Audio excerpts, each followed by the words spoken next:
Waalaikumsalam. Assalamualaikum warahmatullahi wabarakatuh. Selamat siang dan salam sejahtera untuk kita semua. Saya harap semuanya dalam kondisi yang sehat ya. Perkenalkan, nama saya Nova Dewi yang akan memandu jalannya webinar pada kesempatan siang hari ini. Webinar kali ini kita akan membahas mengenai peta perakiraan daerah penangkapan ikan yang akan disampaikan oleh narasumber kita yang berasal dari Tim Penginderaan Jauh, Balai Riset dan Observasi Laut, yaitu ada Bapak Rizky Hanintio, MSc, kemudian ada Bapak Dr. Bambang Sukresno, SSI, MSI, lalu ada Bapak Dr. Denny Wijayakusuma, SPI, MSI, dan Ibu Dinarka Jatisworo, SSI, MSc. Selamat siang dan salam hormat Bapak Ibu semuanya. Mungkin ada sedikit perkenalan dari Bapak Ibu. Mungkin teman-teman di sini masih belum pada tahu apa itu Balai Riset dan Observasi Laut, Pak, dan khususnya tim penginderaan jauhnya. Silahkan mungkin Bapak dan Ibu. Oke, ini sedikit dari kami. Jadi kalau mungkin muka saya kelihatan ya di sini. Jadi kalau ngomong tim kami dari tim kepakaran, ini kelihatan ya? Ada di slideshow-nya, di share screen-nya. Iya Pak, kelihatan. Oke, jadi ini kami 4 tim. Satu, ini beliau Pak Bambang Sukresno, ini yang pakai baju hitam. Pak Dr. Denny Wijaya, itu yang ini baju coklat. Beliau juga kebetulan alumni UB juga. Saya yang baju coklat yang pakai kopiah, belangkon merah ini saya. Dan satu lagi Mbak Dinarika. Jadi kami dari Kepakaran Penginderaan Jauh Kelautan, Balai Riset dan Observasi Laut Pelancak. Kalau mungkin lihat di background saya di belakang ini, ya ini kantor Balai Riset Observasi Laut Pelancak.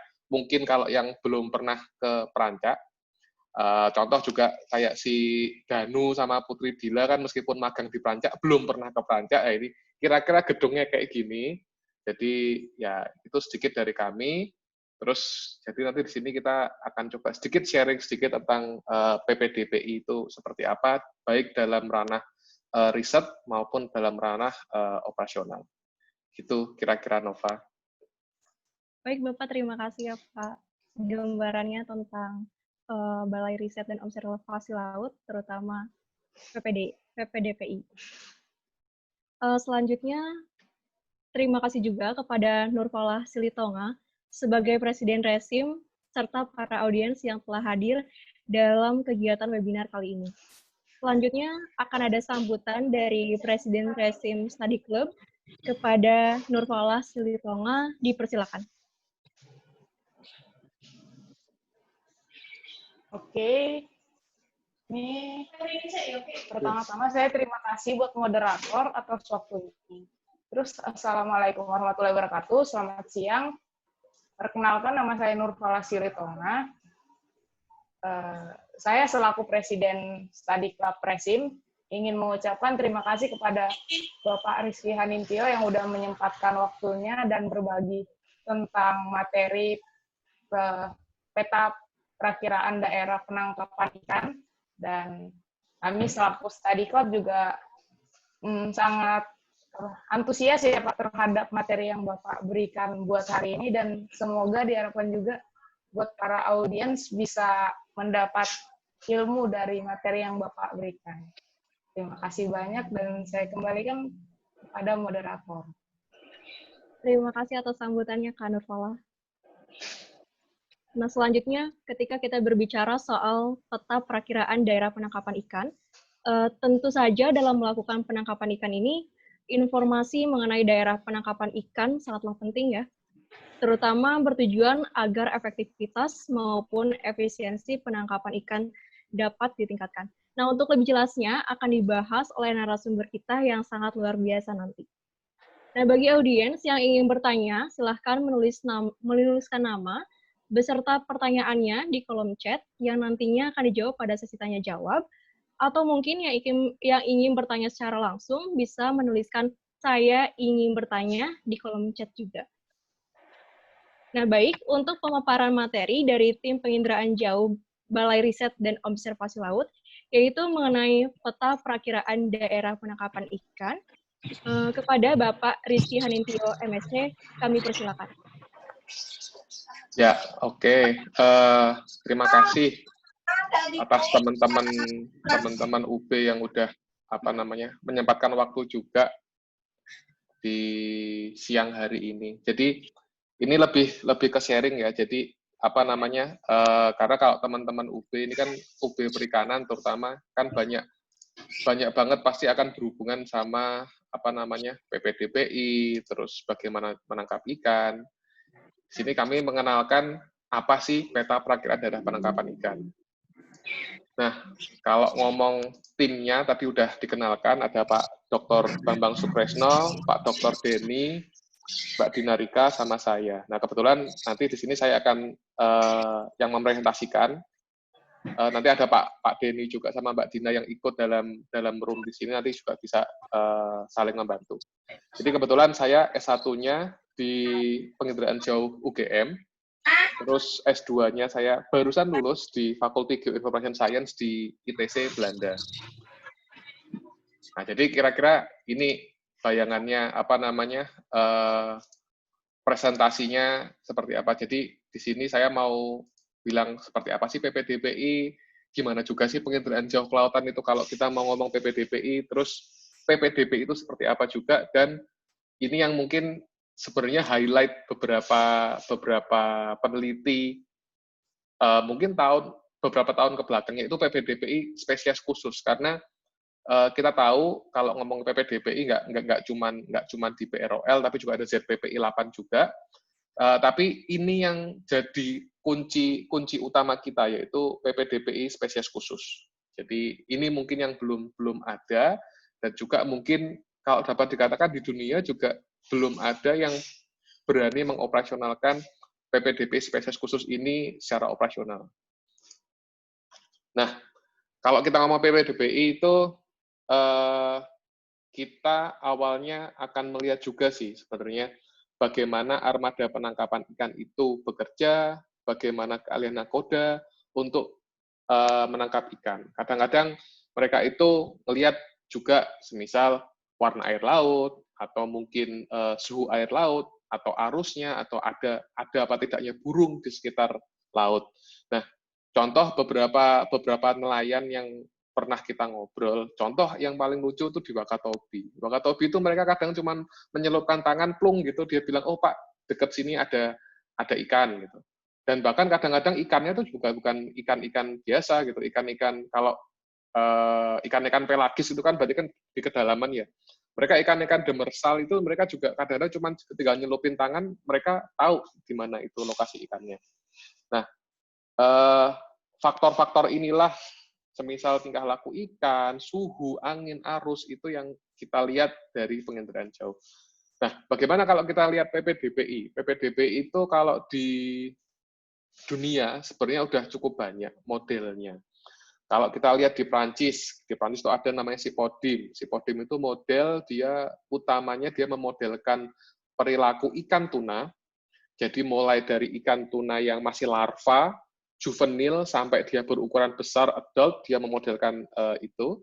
Inkois dari India juga ada, di Jepang namanya Toredas, di Sri Lanka juga ada, dan mungkin di beberapa daerah lain juga ada juga. Nah, kalau di Indonesia, contoh kita ada ZPPI 8, ada juga di kita di KKP. Contoh di negara-negara lain, yang paling simpel adalah Sipodim, yang kita jujur aja BROL sempat memakai model Sipodim ini. Jadi kita dulu ada project namanya Indeso. Di Indeso itu start kita 2014 sampai 2017-2018, kita menggunakan model Sipodim untuk tahu lokasi ikan tuna. Jadi tahu lokasi ikan tuna di mana, yang mulai dari larva, juvenil, sampai yang adult. Nah, tapi itu berbayar. Nah, bedanya di kita, kalau di PPDPI, karena kita di KKP, memang udah mengayomi nelayan, jadi ya full kita berikan gratis hasil-hasil riset kita. Nah, kegiatan menangkap ikan itu gimana sih? Jadi kita mulai dari nelayan melihat intuisi dari nelayan itu seperti apa, dan nelayan itu tahu teknologi penangkapan ikan seperti apa dari parameter-parameter yang nelayan itu tahu, seperti tingkah laku ikan, suhu, arus, angin, dan lain-lain. Tapi di sini kita nelayan, kita kenalkan juga pada teknologi, yaitu juga teknologi GPS. Tidak cuma GPS posisional, tapi juga sounder. Nah, nelayan kalau sekarang memang sudah cukup tahu. Tapi contoh kelemahan sounder adalah nelayan harus tracking tuh, dia harus jalan-jalan untuk nyari ikan. Nah, di PPDB inilah kita merubah stigma dari mencari ikan menjadi menangkap ikan. Nah, itu paradigma yang kita kembangkan di PPDB. Nah, kalau kita ngelihat di penginderaan jauh, mungkin teman-teman, karena ini mungkin beberapa teman-teman sudah pada cukup senior, si siapa tadi, Danu juga udah 2017, si Nova 2018, jadi sudah cukup paham bagaimana itu penginderaan jauh. Nah, kalau kita ngomong penginderaan jauh, kita juga untuk PPDB kita pertama kali ngelihat keberadaan ikan itu dipengaruhi apa sih? Mulai ada ketersediaan makanannya sendiri, kondisi lingkungannya, itu dia mulai start dari bagaimana dia makan, memijah, berwaya, hingga berkembang biak. Nah, karena di sini kita tahu di mana makanannya si ikan, di mana lingkungannya si ikan, kita tahu lokasi ikannya itu ada di mana. Nah, pendekatan-pendekatan inilah yang kita gunakan untuk mengetahui di mana itu lokasi ikan dari satelit penginderaan jauh. Nah, bayangannya kalau satelit itu berarti kan dia berada di atas permukaan bumi, dia merekam kondisi permukaan bumi, baik yang kita tahu kalau kita di sensor pasif, kita bisa melihat klorofil A-nya, kita bisa lihat suhu permukaan lautnya, kita kalau semisal di sensor aktif, semisal kita bisa lihat SSH atau subsurface height, kita bisa tahu ketinggian lautnya. Kalau sensor aktif juga kita bisa lihat arusnya. Nah, itu dari parameter-parameter itu satelit kita gunakan untuk melihat parameter-parameter yang ada di laut. Nah, kalau kita ngomong suhu permukaan laut di Indonesia, teman-teman pasti juga udah tahu adanya perubahan yang cukup besar. Kadang-kadang kita juga ada fenomena El Nino, Enso, itu merupakan salah satu hal yang dipengaruhi utamanya oleh suhu permukaan laut. Nah, kalau kita lihat ikannya, ikan itu sukanya ada di posisi mana sih? Dia itu sukanya, kalau dari hasil beberapa riset yang sudah ada, dia itu ada di daerah front. Daerah di mana ada pertemuan dua massa air, baik itu panas sama dingin. Nah, itu lokasi di mana ikan itu suka hidup di situ. Nah, itu kita tadi parameter pertama kita ngelihat dari lingkungannya. Lingkungan berarti kita dilihat dari suhunya. Nah, bagaimana dengan makanannya? Nah, makanannya itu kita mulai dari klorofil A. Nah, jadi karena dari klorofil A itu merupakan sumber dari makanan si ikannya, yaitu start dari fitoplankton, zooplankton, hingga dimakan di ikannya sendiri. Nah, beberapa ikan, contoh ikan lemuru. Ikan lemuru yang ada di Selat Bali itu utamanya dipengaruhi oleh zooplankton. Kalau kita ngelihat dari pola rantai makanan, start dari fitoplankton. Nah, fitoplankton itu sebenarnya kalau dari satelit bisa kita lihat yaitu dari parameter klorofil A. Nah, dari klorofil A itu dari satelit kita bisa lihat konsentrasi klorofil A-nya seperti apa, kita bisa dekatkan bahwa lokasi ikannya di mana. Jadi dua parameter sudah kita ketahui, pertama lingkungannya, yang kedua makanannya. Nah, ketika kita sudah tahu dua parameter ini, kita bisa ketahui di mana lokasi ikannya, yaitu PPDBI, yaitu untuk dasar sebagai bentuk PPDBI tadi. Nah, cuman kadang-kadang kalau kita ngomong satelit, pasti ada kendala. Nah, kendalanya adalah salah satunya adalah terutama nih karena sensor yang kita gunakan untuk mengetahui suhu permukaan laut dan klorofil itu adalah sensor pasif, di mana itu sangat terpengaruh sekali oleh awan. Nah, ketika ada awan, ada sensor, ada awan, dia tidak akan bisa melihat posisi yang ada di bawah awan. Nah, itu jadi suatu tantangan bagi kita, para peneliti jauh, dan juga teman-teman di mahasiswa juga, jika tertarik, bagaimana sih solusi supaya kita bisa mendapatkan data satelit, terutama parameter oceanografi yang bebas dari awan kalau diambil dari satelit. Nah, ada beberapa solusi, contohnya kita bisa menggunakan beberapa aplikasi pemodelan numerik yang ada di oceanografi. kalau ada juga metode statistik, contohnya di NEOF, itu sudah banyak digunakan untuk gampangnya menggap filling data yang penuh dengan awan. Kalau teman-teman tertarik di NEOF itu sudah cukup banyak dipakai di daerah Mediterania. Jadi ada peneliti di Belgium namanya Alvera Alzacate, itu nanti bisa ngobrol dengan Ibu Alvera itu karena dia sering banget mengembangkan beberapa metode di NEOF untuk meretrieve parameter-parameter oceanografi. Ada juga kita juga bisa menggunakan multi-source data. Jadi baik dari sensor aktif maupun sensor pasif. Contoh untuk data suhu permukaan laut. Nah, kalau data suhu ini kan kita kelihatan nih, ini data satelit MODIS yang di sebelah kanan. Ini banyak bolong-bolong. Hitam-hitam ini nih kondisi di mana banyak awan. Jadi kita nggak tahu nih sebenarnya di bawah yang hitam-hitam itu apa. Nah, karena ini sensor pasif, kita bisa couple-kan, bisa sandingkan dengan data sensor aktif. Nah, ada contoh sensor aktif yang mengukur suhu itu adalah sensor TMI. Itu kita bisa pakai. Jadi kita akan mengisi sensor MODIS yang kosong ini, Aquaterra MODIS atau mungkin juga FIRS, atau mungkin juga Sentinel-3, dengan data sensor aktif yaitu contoh TMI. Nah, itu kita dengan menggabungkan beberapa sensor itu aktif sama pasif, kita bisa dapat data yang sedikit lebih clear. Kita bisa melihat kondisi sebenarnya seperti apa. Nah, yang terakhir adalah kita juga bisa menggunakan yang lagi trending nih ya, deep learning. Jadi contoh beberapa riset udah dilakukan terutama untuk klorofil A.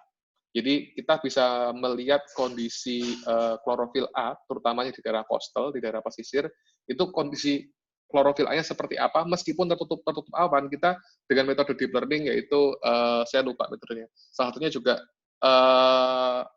RCN bisa dipakai untuk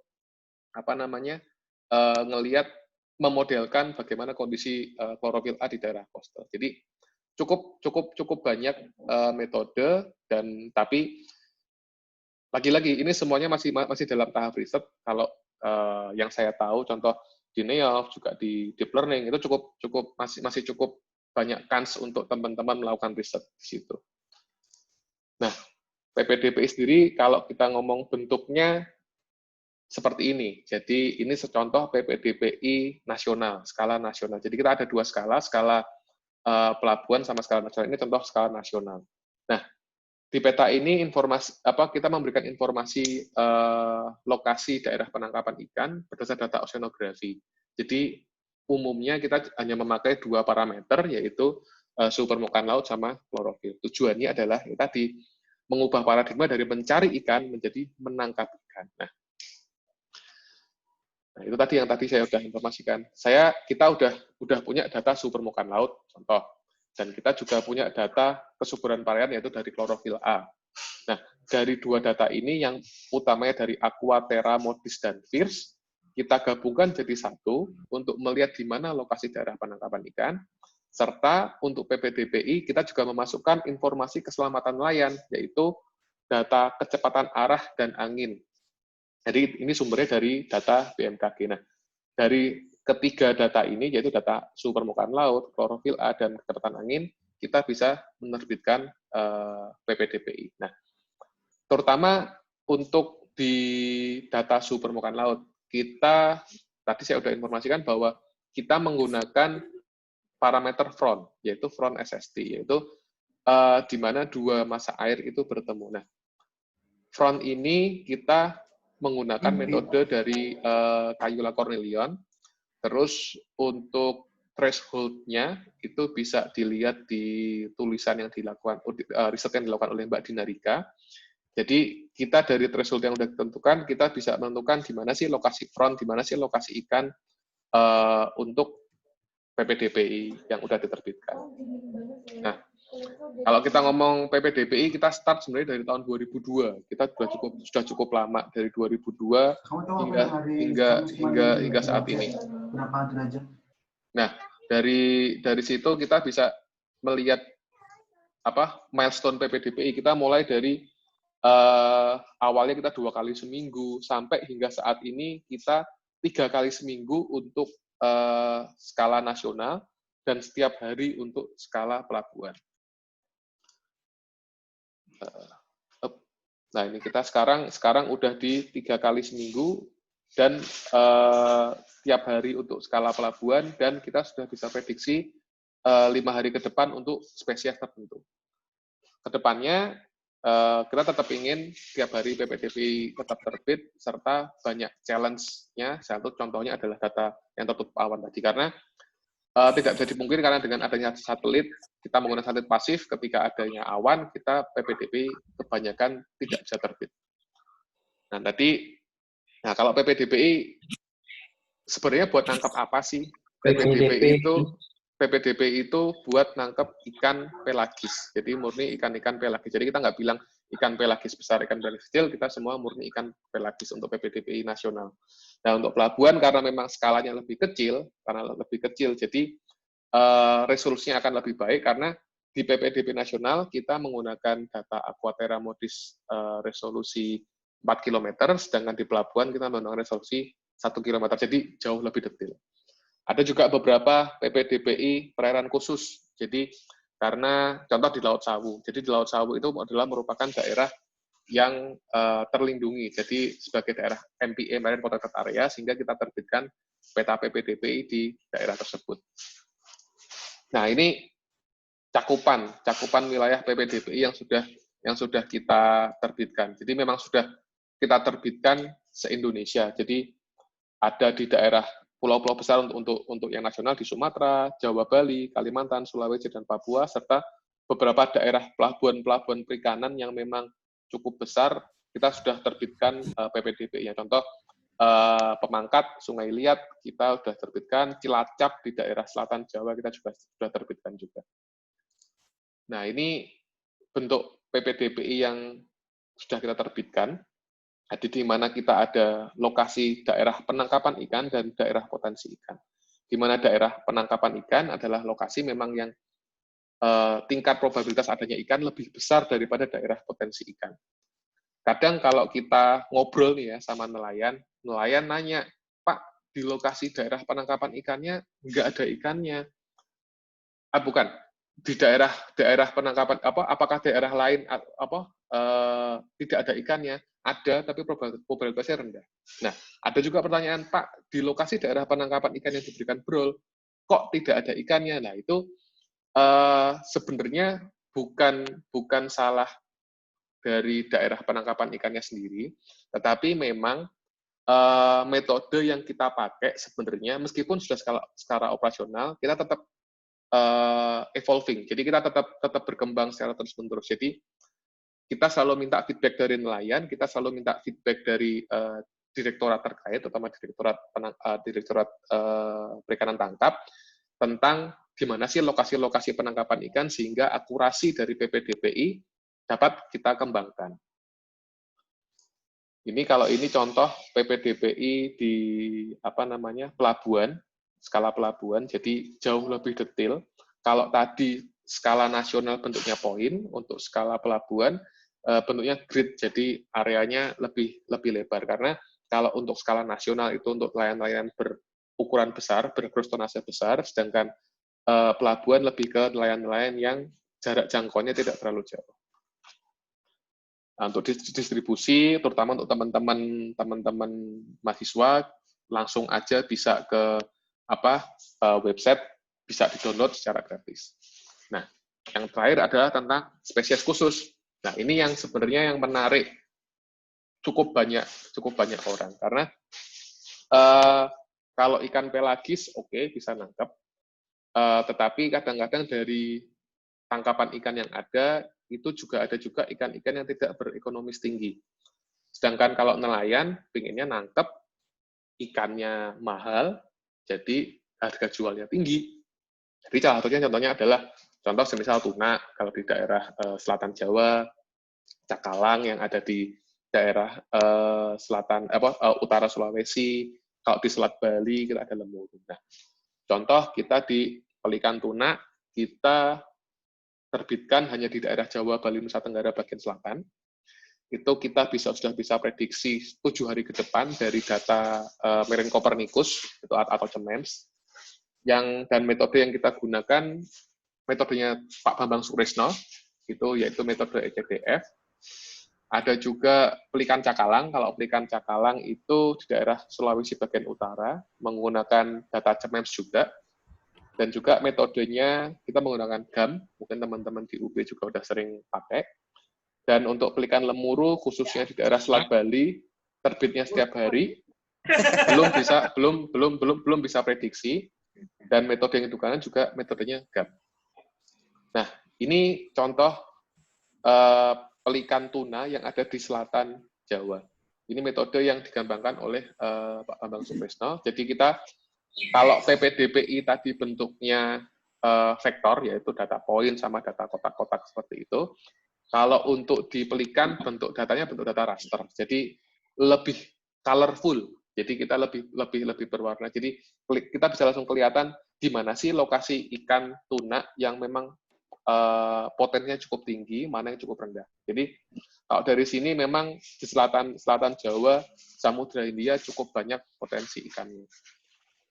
Terus selanjutnya untuk pelikan cakalang itu ada di Sulawesi bagian utara, sama juga menggunakan data raster, jadi kelihatan potensinya dari rendah, sedang hingga tinggi. Selanjutnya adalah ikan lemuru di daerah Selat Bali, sama juga data raster menggunakan GAM, dan juga ada potensinya juga rendah, sedang, sama tinggi. Nah, kalau kita ngomong PPDP spesies nih, banyak riset yang bisa kita lakukan. Contoh yang sedang dilakukan BROL saat ini adalah kita sedang mengembangkan PPDP khusus ikan demersal. Kita tahu bahwa kalau di ikan demersal itu dia kebanyakan stationary ya, dia diam, dia tidak cenderung tidak bergerak kemana-mana, dan cenderung untuk yang ikan demersal sendiri dia beberapa memang dikategorikan sebagai tingkat ekonomisnya tinggi, sehingga kita juga perlu menangkap.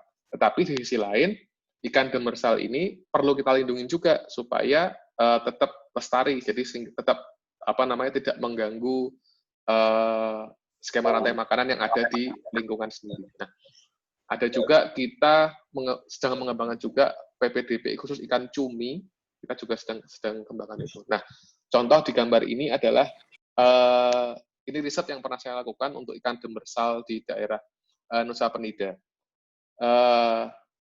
Di sini, terutama gambar bagian sebelah kanan, ini saya bisa mengetahui nih di mana sih lokasi ikan yang potensinya cukup tinggi, jadi yang berwarna merah, serta saya sandingkan dengan lokasi MPA. Nah, ketika saya lihat di daerah ini, jangan terkecoh dengan skalanya, karena skalanya memang cuma saya bikin dari 0,7 sampai 0,9. Jadi memang potensinya di sini yang saya tampilkan memang potensinya cukup tinggi, di mana memang beberapa lokasi yang potensinya cukup tinggi itu ada di daerah pesisir. Jadi inilah yang memang sebagai justifikasi juga kenapa MPA itu ada. Nah, adapun metode yang digunakan nih untuk membentuk peta ikan demersal yang sudah saya lakukan di beberapa tahun lalu, saya hanya menggunakan metode machine learning yaitu Maxent, maksimum entropi, untuk mengetahui lokasi di mana itu adanya lokasi ikan demersal. Nah, karena fase 1 ini belum proven, dalam artian belum proven, meskipun akurasi contoh untuk yang di daerah Nusa Lembongan ini, saya bisa state bahwa akurasinya ada di sekitar 80-85%, tetapi tetap memerlukan uji lapangan. Nah, sedangkan yang udah fase 2 yang sudah ready untuk di-announce itu adalah next generation dari PPDPI, PPDPI tuna albacore, PPDPI bluefin tuna, dan Madiriha. Ini contoh yang dihasilkan oleh Pak Bambang Sukresno di papernya di tahun 2015 kalau nggak salah. Jadi sudah bisa memetakan di mana sih lokasi ikan tuna albacore, di mana sih tuna bluefin sama di mana sih ikan mati diham. Jadi data-data inilah yang sebenarnya masih bisa kita risetkan kembali, terutama untuk teman-teman mahasiswa. Bagaimana sih kita mengeksploitasi data-data penangkapan ikan? Bagaimana sih kita mengeksploitasi metode-metode yang ada, semisal yang tadi metode machine learning yang ada, atau kita menggunakan metode deep learning yang cukup baru, cukup banyak dan cukup baru ini untuk memetakan di mana sih lokasi daerah penangkapan ikan. Nah, untuk next generation, jadi kita menggunakan gabungan antara data ECDF, metode ECDF, dan metode machine learning. Ini contoh untuk paper kita yang lagi ongoing, yaitu kita di daerah utara Jawa. Jadi di Laut Jawa, di Laut Jawa. Jadi kita sudah bisa memetakan di mana sih sebenarnya pergerakan ikan-ikan pelagis yang hampir bebas awan. Karena tadi kembali kalau kita menggunakan data satelit, kita awannya cukup banyak, kita nggak bisa dapat data. Contoh di bulan-bulan Desember nih, bulan-bulan Desember cukup banyak awan, cukup banyak hujan, tetapi kita sudah bisa memetakan ternyata di bulan Desember cukup banyak ikan yang bisa kita tangkap di situ.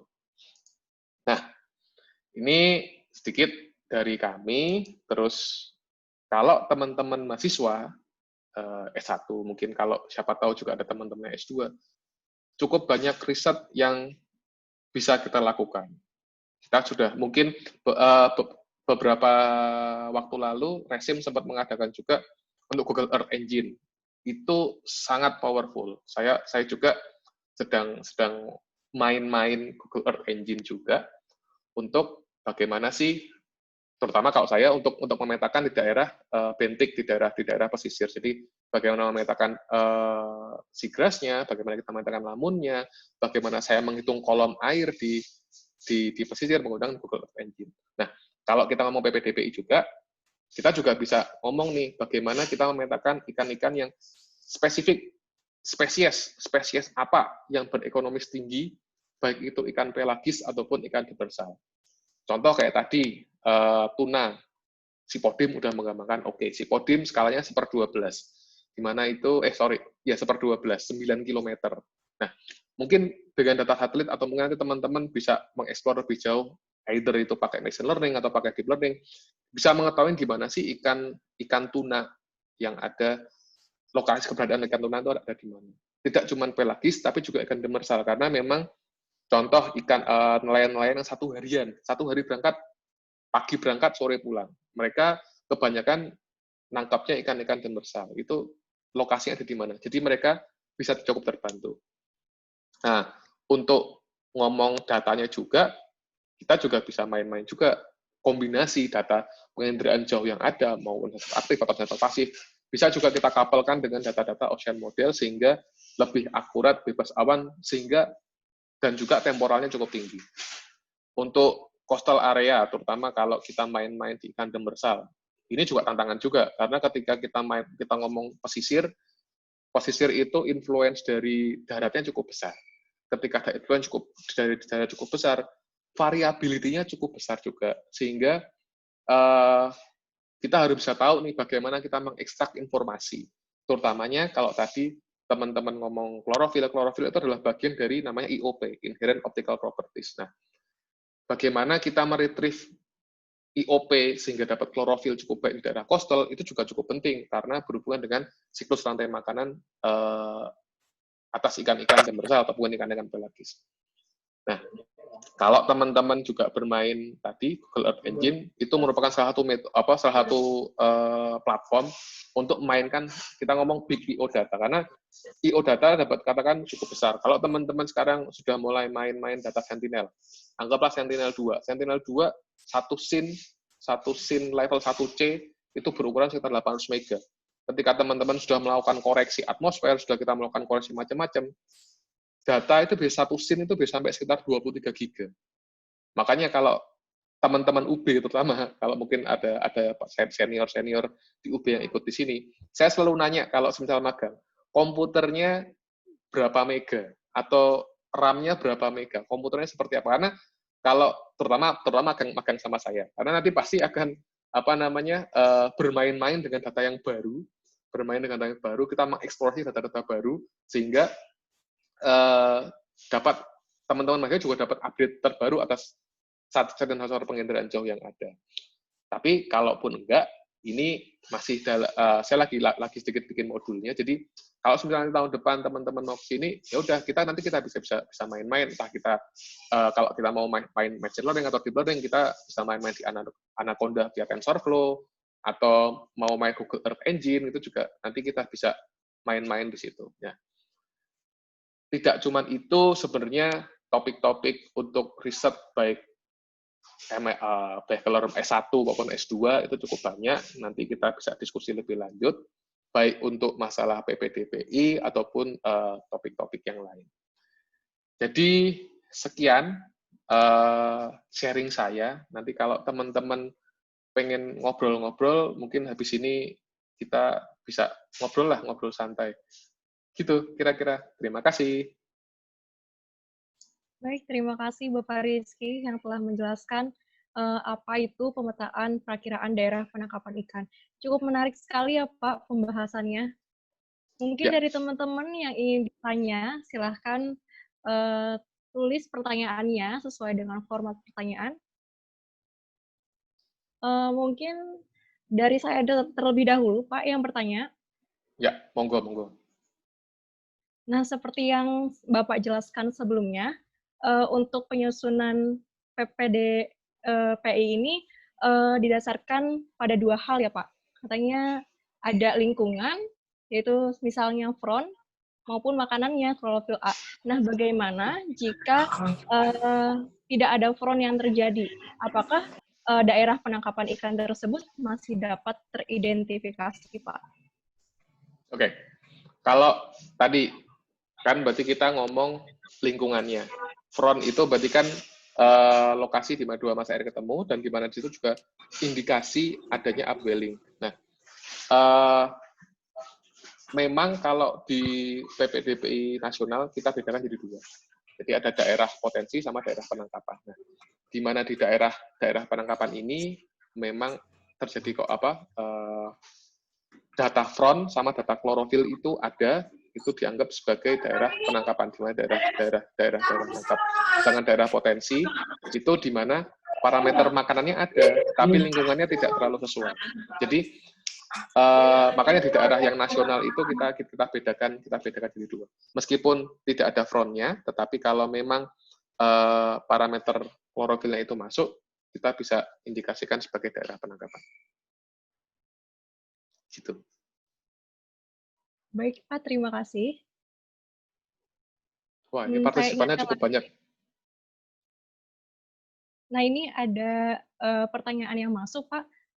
Dari Vega, pertanyaannya, untuk rentang klorofil yang cocok bagi ikan pelagis itu kisaran berapa, katanya Pak? Apakah Bro juga memiliki patokan rentang secara sendiri? Nah, kalau rentang, ini kita ngelihatnya lebih ke klorofilnya dulu ya. Karena kalau kita ngelihat, kalau kita ngomong data klorofil, jangan serta-merta kalau teman-teman ngelihat, oh oke, klorofilnya tinggi nih, anggap klorofilnya ternyata 23 atau 20 atau 40 mikrogram per liter. Jadi konsentrasinya cukup tinggi. Jangan kita lihat ketika kalau konsentrasinya cukup tinggi berarti banyak makanan ikan. Enggak. Terutama di daerah coastal nih, terutama karena kalau konsentrasi klorofil tinggi itu ada di daerah coastal. Itu ada efek dari turbiditas sama flux dari darat. Nah, ketika banyak konsentrasi itu juga, berarti sebenarnya juga ada indikasi itu sebagai algal bloom. Dimana kalau algal bloom berarti permukaan air tertutup oleh alga, terus juga biasanya kondisi DO-nya, oksigennya juga depleted, sehingga keberadaan ikan bisa aja nggak ada. Nah, itu kondisi kalau di daerah subtropis. Kalau di daerah tropis, di daerah pesisir, konsentrasinya tinggi, klorofilnya, itu biasanya diindikasikan juga dengan turbiditasnya cukup tinggi juga. Nah, ketika turbiditas cukup tinggi juga, keberadaan ikan akan cukup sulit untuk diidentifikasi. Nah, kalau kita ngomong ada rentang patokan sendiri, iya, memang kita ada patokan rentang sendiri. Jadi rentang itu kita gunakan di beberapa daerah, itu kita memang ada nilai rentangnya tersendiri. Jadi karena itu juga berdasarkan informasi dari nelayan. Jadi nelayan kalau kita ngasih feedback, kita nggak serta-merta feedback itu kita diemin aja. Nggak, kita akan modifikasi parameter-parameter yang kita gunakan tadi, yaitu contohnya PRON, suhu, terus juga klorofil. Itu contoh untuk PPDPI. Tapi kalau untuk yang spesies, itu akan lebih, bukan jelimet, agak sedikit lebih rumit sedikit. Gitu. Baik, lanjut ke pertanyaan selanjutnya ya Pak. Dari Indra, pertanyaannya, apakah peta yang sudah jadi tersebut bisa diberikan kepada nelayan, Pak? Ya, sudah kita lakukan, sudah kita berikan kepada nelayan. Jadi kalau nelayan memang jelas susah ya, kalau kita suruh buka website Bepol gitu, semisal susah. Nah, dulu kita sempat pakai SMS. Jadi nelayan tinggal ketik SMS, bukan ketik rek spasi apa enggak gitu kan. Pokoknya ketik SMS ada caranya, nanti nelayan bisa dapat informasi di mana lokasi-lokasi ikan. Nah, tapi karena nelayan zaman sekarang cukup canggih ya, kita bikin aplikasi namanya aplikasi Laut Nusantara. Jadi dari HP, smartphone itu kita bisa tahu lokasi ikan itu ada di mana dari data PPDP kita masukkan ke Laut Nusantara tadi. Nah, kalau si nelayannya nggak punya Android semisal, kita sudah bekerjasama nih sama beberapa pelabuhan perikanan, dan baik PPN, PPS, atau mungkin P3, kita sudah kerjasama, jadi di depan kantor pelabuhannya itu sudah terdisplay lokasi PPDP itu di mana. Jadi ya kalau udah dikasihkan nelayan sih, kita bilang sudah hampir setiap nelayan tahu bahwa KKP, BPOL membuat PPDPI dan sudah digunakan. Dan kalau ngomong akurasi testimoni sudah cukup banyak ya. Jadi mulai dari Indramayu, Pengambengan, Cilacap, itu sudah cukup banyak yang memakai PPDPI. Begitu Mbak Nova. Menanggapi hal tersebut, Pak, saya ada pertanyaan juga nih. Monggo. Apakah BROL itu hanya sampai menerbitkan petanya saja, Pak? Apa tidak ada langkah selanjutnya untuk meningkatkan potensi sumber daya ikan tersebut? Meningkatkan potensi sumber daya ikan. Kalau potensi sumber daya ikan itu apakah sih yang dimaksud adalah menambah jumlah ikannya atau apa namanya, seperti apa nih kalau ngomong kayak gitu bisa ada dua hal. Iya Pak, memperbaiki lingkungannya agar sumber daya ikan itu tetap berkelanjutan gitu Pak. Oh gitu. Nah, itu beberapa daerah sudah kita lakukan Mbak. Contoh di daerah Ambon, di daerah Ambon itu memang ada di daerah yang no take zone, jadi nggak boleh tangkap sama sekali. Nah, di daerah itu ada ataupun tidak ada lokasi ikan, kita close, kita nggak berikan informasi. Dan juga untuk daerah Laut Sawu juga kita kalau semisal di daerah yang memang MPA kita tidak terbitkan. Dan juga memang sudah beberapa data yang terutama PDP pelabuhan, kalau semisal ada daerah MPA-nya kita nggak terbitin PPDP sama sekali.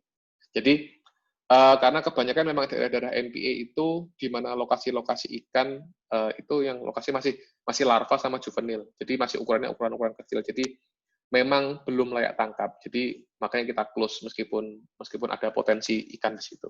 Itu merupakan salah satu metode, mungkin cara kami lah untuk tidak memberikan jor-joran full informasi kepada masyarakat untuk PPDPI. Ada yang resen. Ada yang resen kata Pak Denny. Baik Bapak, terima kasih. Lanjut ke pertanyaan selanjutnya ya Pak. Dari Putri, pertanyaannya, kalau di BROL, peta PPDPI yang diupdate setiap hari itu, proses pembuatannya apakah ada program otomatis atau pembuatan secara manual? Silakan Pak. Sudah otomatis. Jadi sudah fully otomatis. Jadi kita ada operator 2 orang. eh, operator itu cuma 2 orang, tugasnya cuma mendownload beberapa data yang tidak bisa kita otomatisasikan. Jadi memang untuk download data sudah kita full otomatis beberapa data. Terus ya tugas operator cuman gampangannya tinggal klik, run, dia QC lagi ke kami beberapa kepala lab PJK meng-QC quality control baru terbit. Jadi kalau kita ngomong historical dulu tahun 2000-an itu masih manual. Jadi kadang terbitnya itu bisa sampai jam 1, bisa sampai jam 2. Tapi sekarang kita jam 10 pagi udah terbit.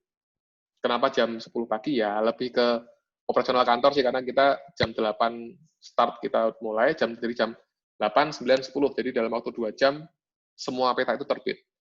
Baik itu nasional, pelabuhan, ataupun spesies khusus. Jadi bisa dihitung lah, karena datanya cukup banyak, jadi kita otomatisasikan semua. Gitu. Mungkin Mbak Nova ada beberapa yang raise hand itu kayaknya. Ada tadi Pak Hanggar kalau nggak salah. Ya, silakan aja langsung, Pak Hanggar. Iya, terima kasih Pak Rizky. Saya Pak Hanggar, alumni PPDPI dari BPOL tahun 2012. Ya, terima kasih ini penjelasannya. Enggak ada yang jawab ya. Ya, terima kasih ini penjelasannya. Saya sangat senang sekali karena melihat ada perkembangannya signifikan sekali terkait dengan PPDPI, apalagi sekarang sudah mulai merambah ke ikan-ikan demersal, pelagis tertentu dan lain sebagainya. Nah, untuk pertanyaannya, saya pengen dengar apakah kalau terkait dengan kawasan konservasi perairan itu sudah digambarkan nggak di dalam peta PPDPI itu sendiri? Karena tadi saya lihat di wilayah Bali ya, Nusa Lembongan itu kan sebenarnya ada beberapa wilayah yang ada kawasan konservasi ada wilayah di zona inti ya. Kalau kawasan konservasi perairannya kan itu di kotak tuh. Ya. Nah, zona intinya itu ada di yang sebelah timur itu, yang ada warna merah itu, kuning-kuning merah itu, di sebagian timur. Nah, apakah dari PPDPI ini sendiri, apakah juga nanti memasukkan informasi terkait dengan kawasan konservasi perairan, paling enggak area yang dimaksud sebagai kawasan konservasi perairan agar tidak dipakai khususnya untuk zona pariwisata ataupun zona inti untuk tidak menangkap ikan di sana. Nah, itu satu. Yang kedua, apakah ada riset lagi terkait, saya pernah membantu Mas Denny atau Mbak Mas Denny dan tim membantu Mbak Dina, astaga lupa Mbak Dina suaranya, terkait dengan akurasi untuk PPDPI sendiri. Apakah untuk saat ini BPOL masih menghitung keakurasian bagaimana PPDPI ini diinformasikan ke masyarakat, dan apakah bisa mahasiswa ikut untuk uji akurasi ini dan kapan? Gitu. Mungkin itu dari saya. Terima kasih. Nah, oke. Ini Mas Hanggar tuh dulu UB juga nggak sih? Aku lupa. Saya lupa, kayaknya iya. Iya. Jadi saya alumni UB tahun 2015. 2015? Enggak. Sebentar, udah alumni tua. Oke. Jadi terima kasih Mas Hanggar. Jadi Mas Hanggar kebetulan juga mantan operator PPDPI. Tadi kan ada yang nanya otomatisasi ya. Jadi mungkin salah satu yang memprakarsai adanya otomatisasi, salah satunya ada Mas Hanggar juga. Jadi terima kasih sesepuh PPDPI. Jadi kalau untuk ngomong no take zone, Mas, memang di beberapa daerah tadi sudah saya sampaikan contoh, karena contoh yang di daerah Ambon itu direktif dari Menteri, jadi ada Permen KP-nya, jadi memang tidak boleh ditangkap. Memang itu bukan zona konservasi atau mungkin zona inti, tapi memang direktif. Nah, sedangkan kalau kita ngomong beberapa zona inti ataupun zona konservasi yang ada di Indonesia, itu kebanyakan area-areanya cukup kecil. Nah, sedangkan peta PPDP yang diterbitkan, contoh nasional, itu cukup besar. Jadi kita agak susah untuk memberikan informasi zona inti ataupun zona konservasi, karena akan cukup kecil dan nggak kelihatan. Termasuk untuk di daerah pelabuhan juga, karena beberapa data cukup cukup besar juga. Contoh semisal di daerah Cilacap itu kan areanya cukup besar, jadi kita nggak menampilkan. Adapun kalau semisal ada, itu sedang kita kembangkan, Mas. Jadi ini kalau bocoran berarti memang udah bocor, karena saya kebetulan tahun ini sedang melakukan riset PPDPI pesisir. Jadi PPDPI untuk khusus ikan demersal. Jadi memang ini melanjutkan riset yang sudah saya lakukan tahun 2018, riset tesis saya. Jadi kita ingin mengetahui ini sebenarnya ikan demersalnya lokasinya ada di mana. Nah, sebenarnya dengan adanya ikan demersal, PPDPI demersal ini bukan serta-merta kita nyuruh nelayan harian untuk nangkap ikan di situ, enggak.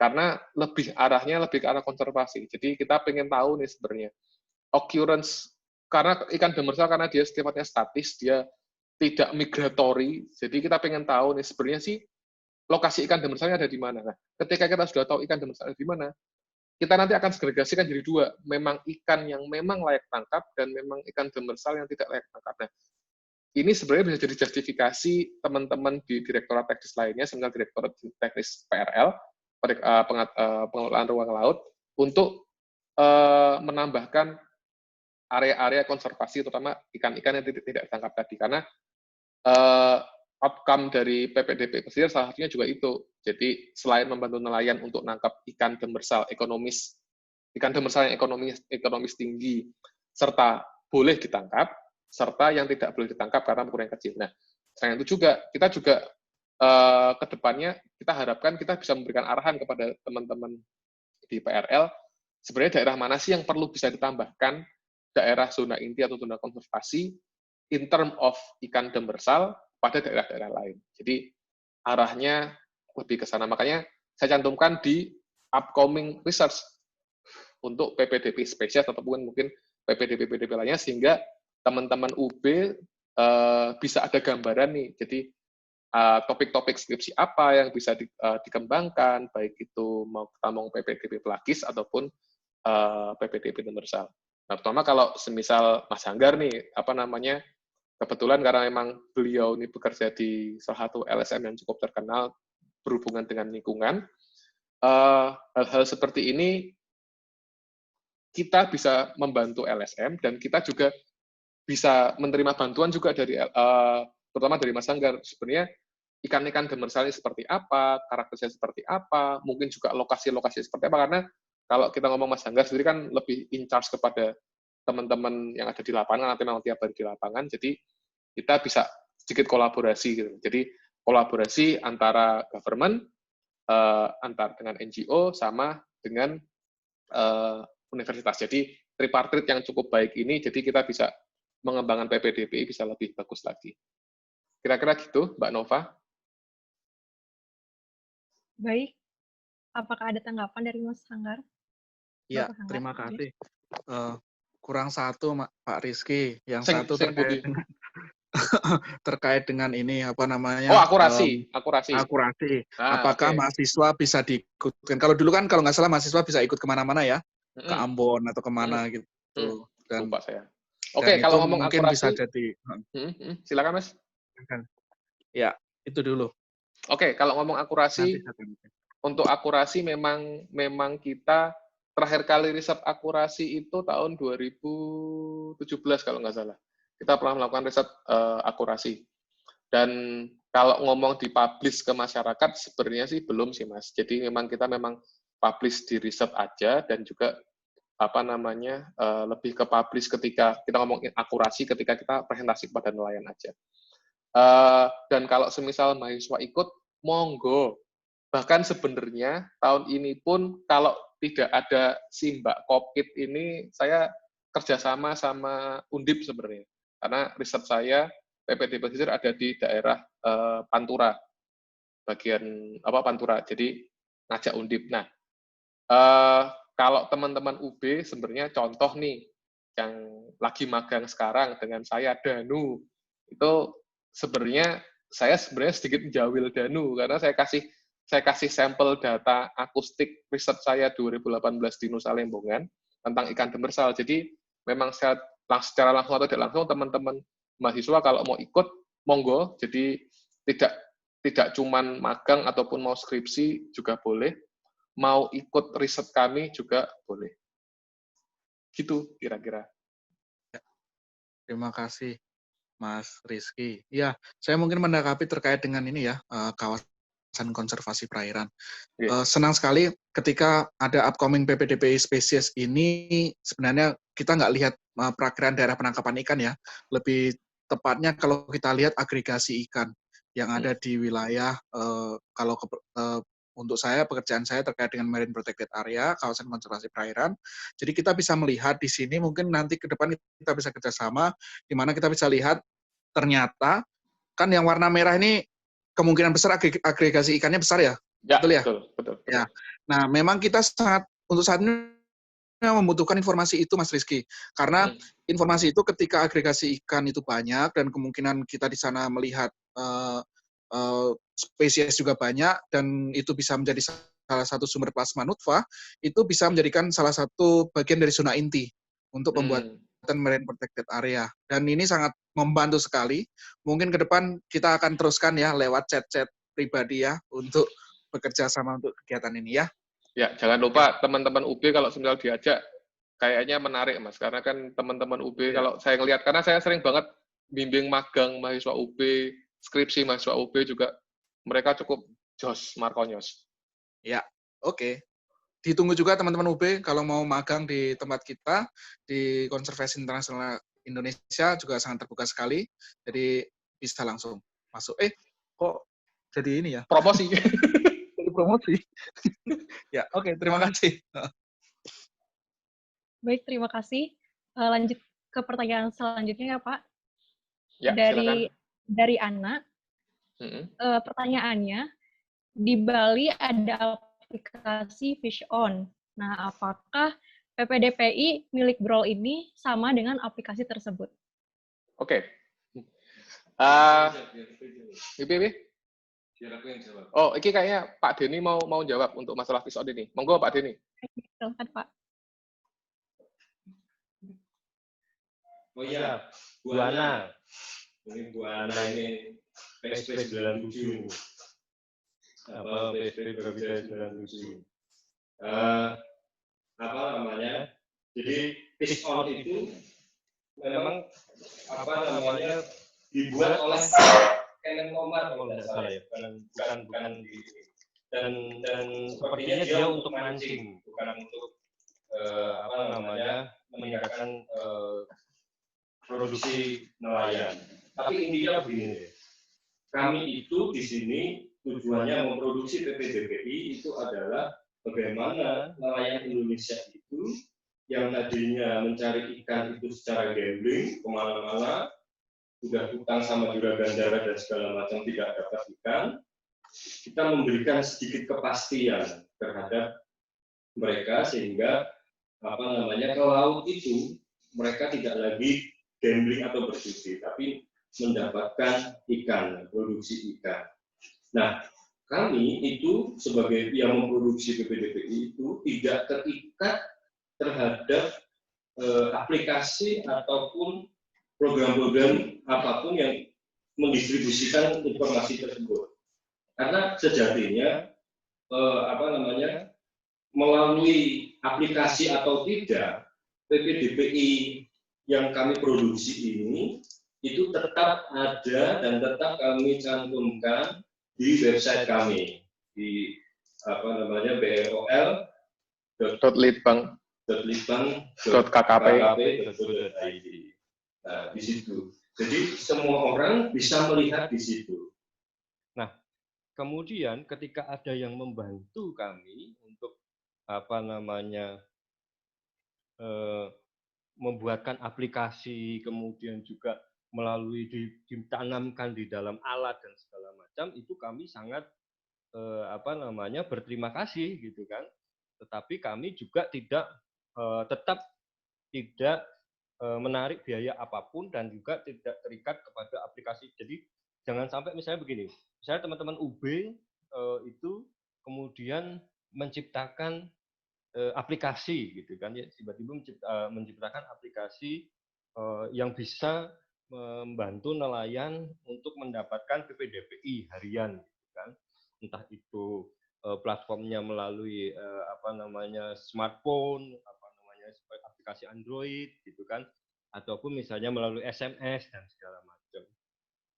Nah, itu kami tetap saja memberikan pada porsinya gitu loh, tapi kami tidak kemudian UB itu kami berikan ini gitu, yang lain tidak diberikan karena kami sudah di UB. Enggak begitu. Jadi kami tujuan awalnya tetap adalah memproduksi PPDPI untuk nelayan dan meningkatkan pendapat nelayan, dan kami juga sangat berterima kasih ketika berbagai macam aplikasi itu turut juga menyukseskan atau membantu kami untuk membuatkan sistem distribusinya ke nelayan, sehingga semua lapisan nelayan dan semua nelayan itu bisa menggunakan dengan baik.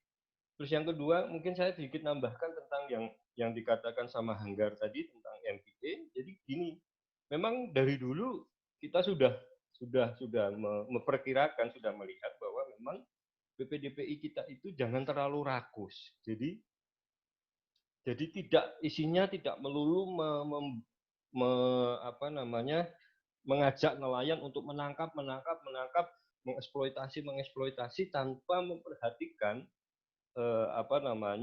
kelestarian sumber daya perikanan. Tidak, sebenarnya memang justru di luar MPA, peta PPDPI ini kita gunakan juga sebagai manajemen penangkapan ikan. Bagaimana manajemen penangkapan ikan? Jadi kami memproduksi, tadi yang seperti disampaikan Mas Rizky, ada dua jenis, ada PPDPI pelabuhan dan ada PPDPI yang nasional.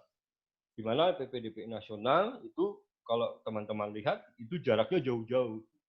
Nah, memang harapannya adalah PPDPI nasional yang areanya nasional itu adalah ditujukan untuk kapal-kapal yang besar, kapal-kapal yang beratnya di atas 30 GT ke atas. Jadi kalau kamu kapal-kapal besar, mainnya jangan di pantai gitu, jangan di daerah pesisir, mainlah yang jauh-jauh gitu loh. Kita tunjukkan yang jauh-jauh, misalnya di Samudra Hindia ataupun juga di perairan-perairan yang lepas pantai gitu kan, lebih dari 12 mil. Sementara dan kami di situ sudah kami lengkapi dengan posisi titik lintang bujurnya gitu, sehingga dengan gampang mereka bisa memasukkan poin-poin di mana daerah penangkapan ikan ini di dalam GPS-nya masing-masing, tinggal dituntun oleh GPS menuju titik daerah penangkapan ikannya. Nah, bagi nelayan yang tidak punya GPS, kemudian dia hanya pakai jukung, juga pokoknya nelayan kecil lah ya, yang hanya menangkap di daerah pesisir, kami juga memproduksi yang namanya PPDPI pelabuhan, gitu kan. Memang namanya PPDPI pelabuhan. Artinya sebenarnya kita latar belakangnya nama pelabuhan adalah skalanya dia tidak jauh dari sekitar area pelabuhan menangkapnya. Artinya di bawah 12 mil area operasi penangkapannya. Nah, yang ini itu kami juga bekerja sama dengan para nelayan, bagaimana mereka juga membantu kami untuk membuat peta bersama-sama dengan nelayan, bagaimana peta ini nanti mereka bisa baca dan mereka bisa gunakan. Jadi seperti yang dikatakan Mas Rizky, jadi sebuah peta itu bukan sebuah karya seni yang hanya kita yang mengerti gitu loh. Artinya keindahan gambar dan segala macamnya itu hanya kita yang mengerti, orang lain tidak bisa baca. Tidak begitu. Jadi peta yang kita produksi itu adalah peta yang sesederhana mungkin sehingga bisa dipahami oleh nelayan. Jadi kita balik. Jadi kita bukan membuat peta untuk menunjukkan bahwa kita ini cerdas dan kita ini pandai membuat peta, tetapi bagaimana nelayan itu mengerti dengan peta kita. Sebagus apapun, sehebat apapun teman-teman membuat peta, jika kemudian peta tersebut tidak dimanfaatkan oleh nelayan atau tidak bisa dibaca oleh nelayan, kan percuma, gitu kan? Percuma. Nah, ini yang kita balik. Jadi sehingga bagaimana nelayan itu memberikan masukan kepada kami. Apa yang diinginkan? Misalnya mereka ingin nama-nama lokal di daratan karena mereka jarak penangkapannya tidak jauh, sehingga patokan-patokan lokal itu adalah mereka punya patokan-patokan di daerah-daerah lokal, misalnya gedung-gedung tinggi atau pohon-pohon tertentu atau ada antena, bangunan-bangunan buatan manusia tertentu, itu yang bisa mereka jadikan patokan untuk mereka menangkap, ataupun ada kapal karam atau ada atol, ada apa itu biasanya mereka buat patokan. Nah, kami itu bertugas bagaimana sekarang menerjemahkan patokan-patokan yang tidak ada lintang bujurnya itu menjadi ada lintang bujurnya, dan kami tempatkan di dalam peta, sehingga nelayan bisa tahu, oh posisinya di sini, posisinya di sini, posisinya di sini. Nah, petanya mau yang seperti apa? Apakah yang mau berupa titik-titik, gambar, atau yang warna? Itu. Jadi kami menolong, bahkan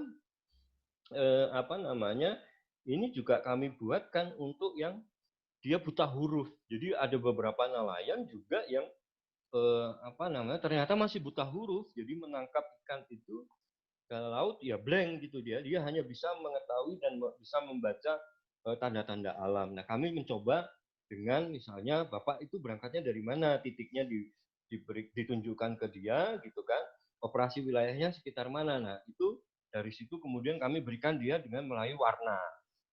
Nah, bagaimana kalau sudah buta huruf, buta warna? Nah, warnanya juga kita berikan warna yang berbeda. Misalnya kalau tidak disuka warna yang gradasi seperti kuning, merah, dan hijau seperti yang digambar ini, ya kita bisa berikan yang misalnya gradasinya dengan warna abu-abu dan sampai hitam misalnya begitu. Nah, itu artinya gini, semua ini kami buat bagaimana nelayan itu memanfaatkannya saja, itu saja. Nah, itu. Jadi itu ya Bu Ana. Jadi pertama kami aplikasi apapun itu kami welcome gitu kan. Teman-teman mau berkreasi seperti apa dan membuat aplikasi apa, kami welcome. Bekerja sama dengan kawan-kawan. Jadi dan kami juga di samping bekerja sama dengan kawan-kawan untuk aplikasi itu, kami juga sampaikan itu di website. Nah, misalnya juga teman-teman UB misalnya ada KKN dan segala macam ingin menguji keakurasian petanya ini di kampung nelayan begitu kan, ketika sedang turun di lapangan ingin menguji PPDPI ini atau ingin memberikan sedikit informasi kepada nelayan gitu kan, ingin mengajarkan nelayan, kami welcome juga, kontak aja kami gitu kan. Nanti kita biasanya tadi teman-teman Yantek juga akan menyediakan modul-modul untuk presentasinya dan segala macamnya. Jadi intinya kami terbuka kepada siapapun yang ingin menyukseskan ini. Jadi ya inilah PPDPI yang duitnya dibiayai negara, uangnya dari negara, dan juga bisa dimanfaatkan untuk nelayan negara Indonesia. Itu aja sih dari saya. Terima kasih. Baik, terima kasih Bapak atas jawabannya.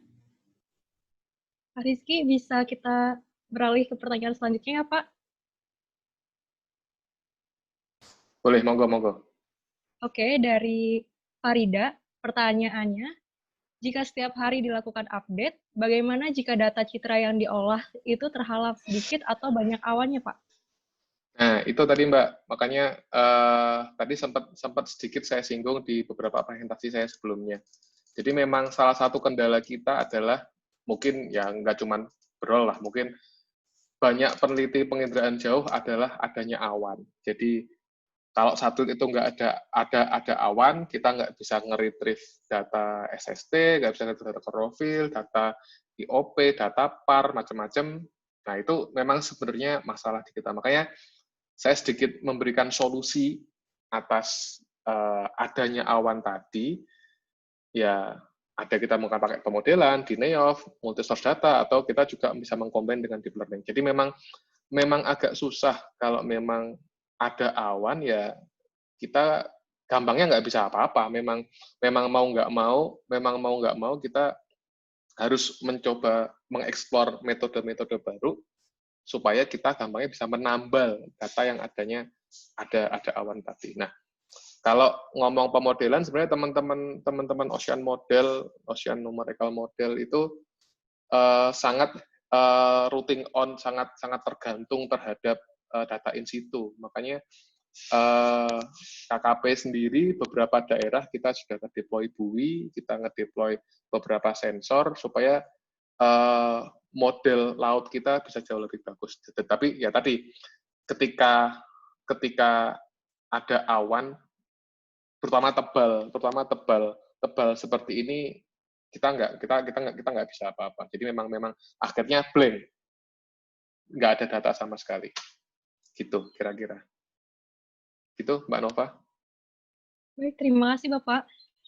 Saya persilakan kembali kepada audiens yang ingin bertanya perihal PPDPI. Silahkan. Nah, ini merupakan kesempatan yang tidak boleh disia-siakan ya Pak, karena kita dapat berdiskusi secara langsung dengan tim penginderaan jauh dari Balai Riset dan Observasi Laut. Mungkin pertanyaannya dari saya, boleh Pak? Monggo.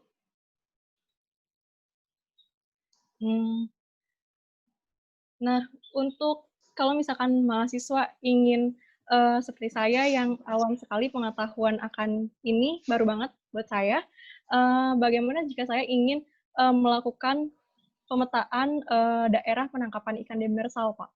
Apakah dari BROL sendiri ada panduan atau ada tutorial-tutorial yang telah dipublish seperti itu, Pak? Nah, kalau demersal, ya tadi Mbak, kita masih ongoing research, jadi masih belum operasional dan masih belum selesai. Tapi kalau mau PPDPIS yang umum, maksudnya PPDPI nasional nama pelabuhan, kita tutorial ada, kita juga bisa kasih sedikit training lah gampangnya lah, bagaimana sebenarnya ngolah PPDP itu seperti apa. Jadi kalau tadi khusus demersal belum karena memang masih ongoing research. Gitu Mbak Nova. Oke, baik Bapak, terima kasih atas jawabannya Pak. Ya. Terima kasih juga kepada para audiens yang telah bertanya. Mungkin ada tambahan dari tim penginderaan jauh dari BROL, silahkan. Pak Denny, mungkin ada tambahan, Pak?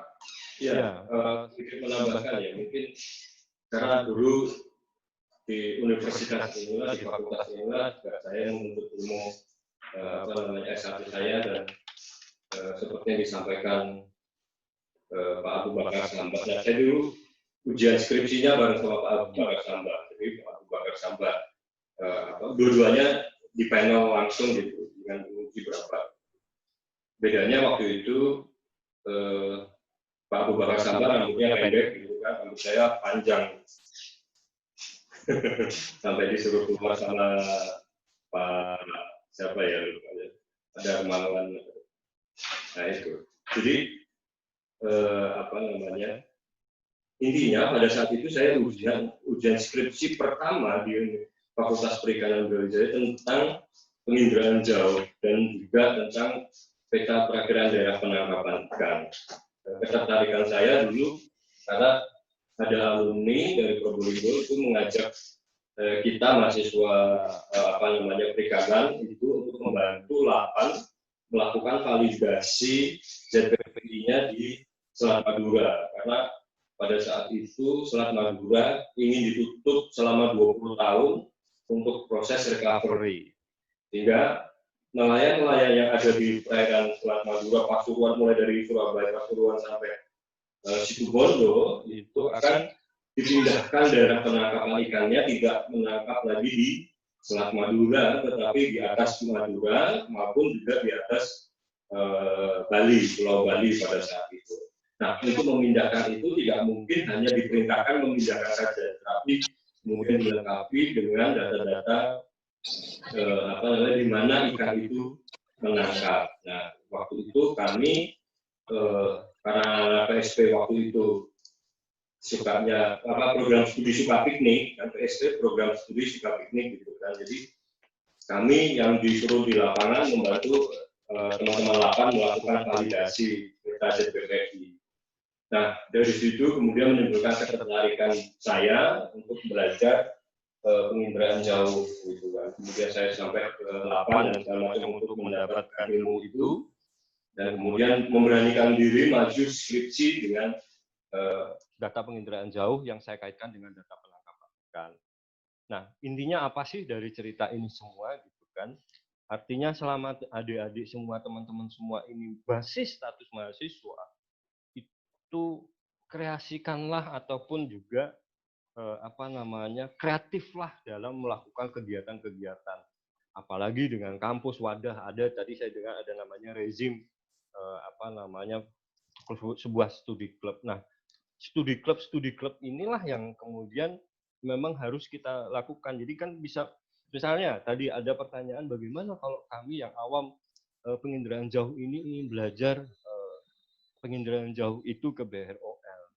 Karena teman-teman itu mahasiswa, study club ini mahasiswa, teman-teman bisa melalui berbagai hal. Misalnya satu, dengan menghubungi fakultas, teman-teman bisa melakukan magang di sini, bisa melakukan PKL di sini, bisa melakukan skripsi di sini. Bahkan mungkin dengan kerjasama yang kita punya dengan Fakultas Perikanan, bahkan bisa mendatangkan kita ke fakultas untuk memberikan pelatihan penginderaan jauh yang digunakan untuk daerah penangkapan ikan.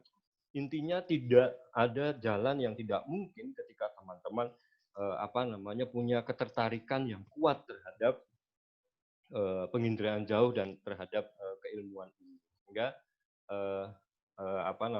jangan pernah mengeluh dan mengelah, apalagi ini, ayo belajar sama-sama yang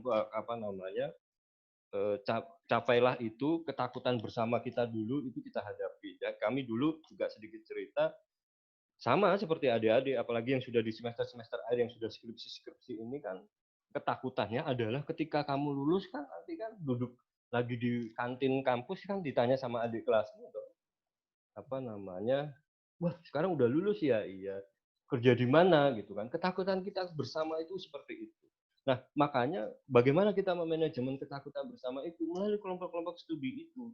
Kami dulu membuat studi-studi bahwa kita gelarnya eskel ataupun juga SPI, orang tuh nggak pernah lihat bahwa kita itu eskel atau SPI itu hanya di ahli penangkapan, di ahli budidaya, enggak. Kan pernah kan teman-teman menemukan sesuatu, misalnya teman-teman dari ilmu kelautan gitu kan, tiba-tiba ada orang ngomong, wah itu ikan di akuariumku itu sakit, gitu kan, obatnya apa, gitu kan. Bagaimana nih, ada petambak misalnya tanya, ini obatnya apa? Teman-teman tidak bisa menjawab, maaf Pak, ini bukan jurusan saya, ini bukan keahlian saya, karena saya tidak belajar itu, kan nggak begitu. Tapi bagaimana dengan kelompok-kelompok diskusi ini, janganlah terkotak-kotak gitu loh. Ilmu kelautan hanya kumpul dengan ilmu kelautan gitu kan. PSP hanya kumpul dengan PSP, jangan. Tapi kalau bisa seraplah ilmu ini sekali-sekali. Ilmu kelautan gimana sih cara menangkap ikan yang bagus gitu kan? Bisa mengundang dosen PSP, kemudian juga sosial ekonomi perikanan itu seperti apa, kemudian juga manajemen perairan manajemen sumber daya perairan itu seperti apa, kemudian undang gitu diskusi. Kita dulu sampai mendatangkan dari Fakultas Hukum dan segala macam. Ada Cak Kandar yang dulu juga sampai mengisi tentang bagaimana menghadapi ujian psikotes misalnya begitu kan, dengan melatih soal-soal psikotes, kalau ini seperti ini, inti pertanyaannya itu gitu loh, sehingga ketika kawan-kawan itu lulus itu punya bekal gitu loh, tidak kemudian tidak pede untuk bersaing dengan para lulusan dari universitas lain gitu loh. Kadang-kadang kita udah jipers dulu, wah itu dari ini enggak. Nah makanya dengan saya apresiasi kepada teman-teman semua di sini gitu kan, sudah memberanikan membuat online webinar dan segala macam dengan mandiri dan segala macam. Kalau bisa dikembangkan lagi gitu. Kalau bisa teman-teman bisa undangan, misalnya apa sih UNCLOS gitu kan? Apa itu yang namanya hukum perikanan? Bagaimana sih kebiasaan nelayan di laut? Kebiasaan kesulitan ekonomi yang ada di nelayan dan segala macam. Gitu loh. Mumpung masih jadi mahasiswa gitu kan. Mahal itu kan hanya dipakai dua kan, satu Gusti Allah, Tuhan sama mahasiswa gitu kan. Yang lainnya kan nggak ada. Mahasiswa gitu kan. Berarti siswa yang sudah mahal, yang paling tinggi. Maka jangan sampai dengan kapasitas itu kemudian teman-teman hanya seperti biasa gitu. Hanya perkuliahan seperti biasa, ayo dipacu keingintahuan dan segala macam teman-teman selama di perkuliahan tuangkan bersama, didiskusikan bersama. Jadi itu aja tambahan dari saya. Terima kasih teman-teman. Semoga fakultas kita ini nanti semakin berkembang, semakin maju, adik-adik juga yang sedang di dalam tahap akhir ataupun sedang menuju ke sana optimis gitu kan, menghadapi semuanya, persaingan itu biasa dan segala macam. Yang penting bagaimana kita menambah ilmu pengetahuan di kita masing-masing. Itu aja, terima kasih. Baik, terima kasih Bapak atas tambahan-tambahannya. Mungkin dari teman-teman, saya mengulangi lagi. Jika ada yang ingin bertanya, bisa tulis pertanyaannya di kolom chat. Nah, ini mungkin ada tambahan dari Bapak Eko Susilo.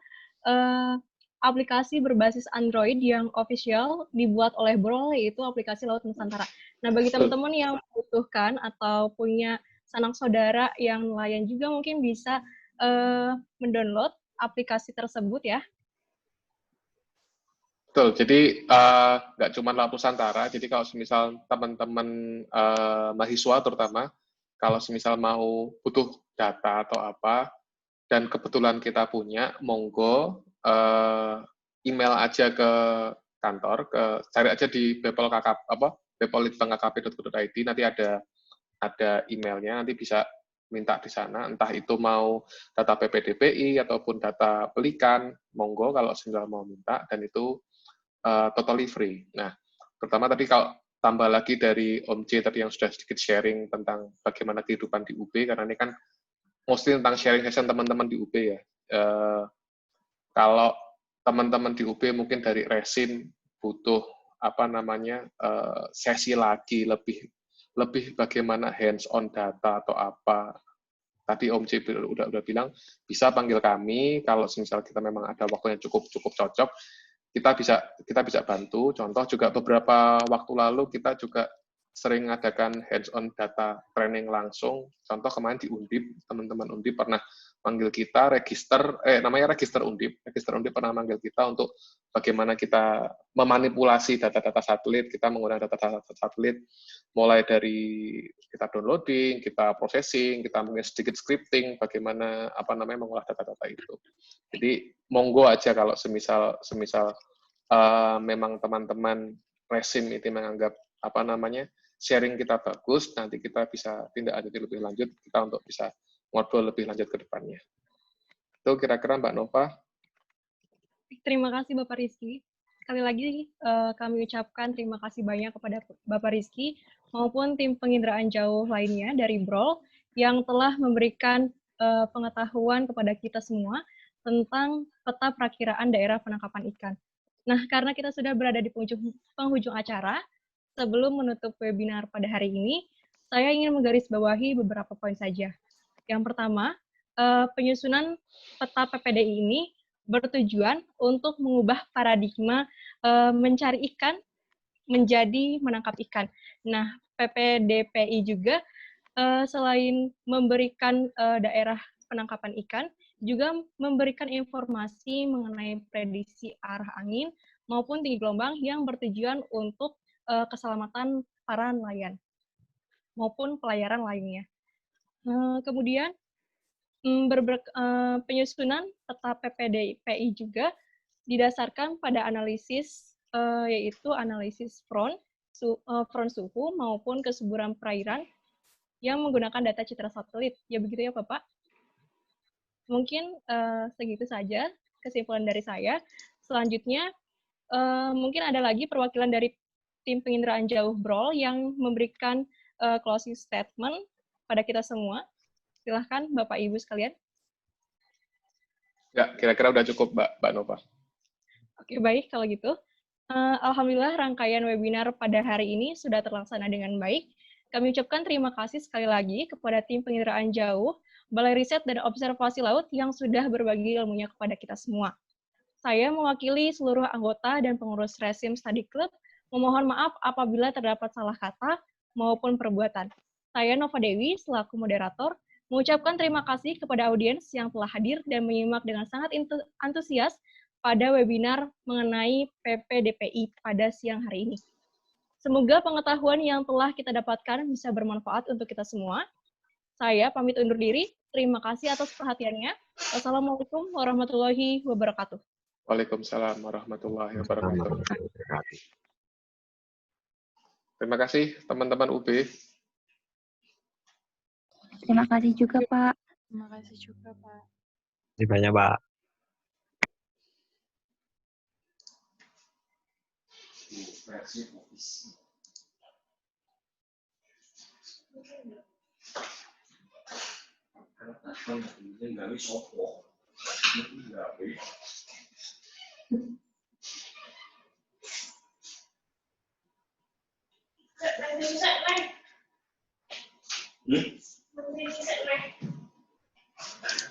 Oh iya, aku mau WA.